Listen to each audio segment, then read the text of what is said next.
If you have ever sat through a modern lockdown drill, you know the exact sensory experience. The lights click off, the room goes entirely silent. You sit flat against a wall, completely cut off from the hallway outside, waiting for an all clear. The logic behind this protocol is highly effective. It is designed to establish an immediate, impenetrable perimeter defense. By sealing every room, authorities keep external threats isolated. But this relies on a massive assumption that the perimeter was sealed before the threat crossed the threshold. Because if a predator is already inside when the doors lock, the protocol flips. The very procedures designed to protect occupants, enforced darkness, mandated silence, locked doors, suddenly strip away all situational awareness. In that silence, a room meant for safety becomes a specialized environment for an intruder to operate without being seen. Take the case of a sprawling high school where overflow astronomy classes were held in a repurposed, isolated basement level. Students called it the chamber. Because the basement lacked a working intercom system, 2 students were entirely unaware when a sudden lockdown was called upstairs. Assuming the halls were just empty, they sneaked out of class to roam the main floor in pitch blackness. Wandering the dark corridors, they saw a man dressed in ragged, non-staff clothing emerging from the shadows. Panicking, the 2 teenagers sprinted back down into the basement and locked themselves inside a corner bathroom stall. With the lights out and the ventilation off, the room was dead silent. Then, the bathroom door opened. The students heard heavy breathing moving across the tiles. It stopped directly outside their stall. As the intruder started pressing his weight against the locked door, the teenagers dropped to the floor, desperately crawling under the sidewalls from one stall to the next to escape. They burst out of the bathroom and made it to a locked classroom just as the man began violently banging on the door behind them.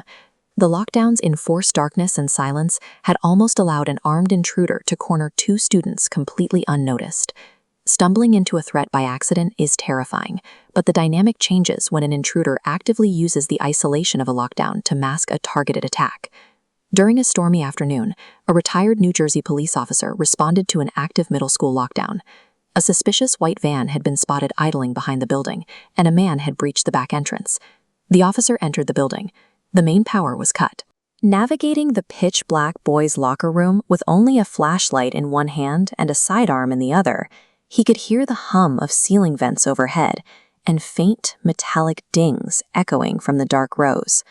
When the officer finally shouted his presence, the response wasn't from the suspect. It was a muffled scream for help coming from inside a heavy football locker. A 12-year-old boy, bleeding from a knife wound, had been forced inside by the intruder. The intruder had effectively weaponized the building's own safety measures. He relied on the empty hallways and the pitch-black rooms to covertly corner and move a student, knowing the lockdown meant no one would be walking by to hear a struggle. This vulnerability is not restricted to sprawling public schools with hundreds of rooms. It applies to any locked environment, even private sanctuaries. A high school student traveling entirely alone was spending the week touring the campus of Rowan University.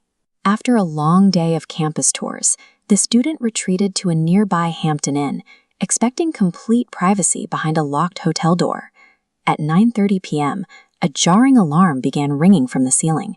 A flashing white strobe light illuminated the room, accompanied by an automated message instructing all guests to remain in their rooms immediately. The hotel was going into lockdown. The student sat in bed, confused by the strange protocol, until the room's landline rang. It was the front desk. The receptionist, speaking in a frantic whisper, told the student to evacuate the room immediately. Someone else was already inside. Dropping the phone, the student scanned the shadows. The space under the bed was empty. The bathroom was clear. Then they looked at the wooden sliding door of the closet. Through a tiny crack in the wood, illuminated by the flashing strobe light, a man's face was staring back out. The stalker had bypassed the building's physical security using a stolen keycard an hour before the lockdown was even called. The alarm didn't keep the threat out in the hallway. It demanded the victim stay locked inside with the predator. In all 3 cases, the victim survived. The high school stalker vanished into the dark corridors. The man at the middle school was arrested a week later in a convenience store parking lot, and the hotel intruder was hauled out of the lobby in chains. These incidents highlight a dangerous blind spot in standard security procedures.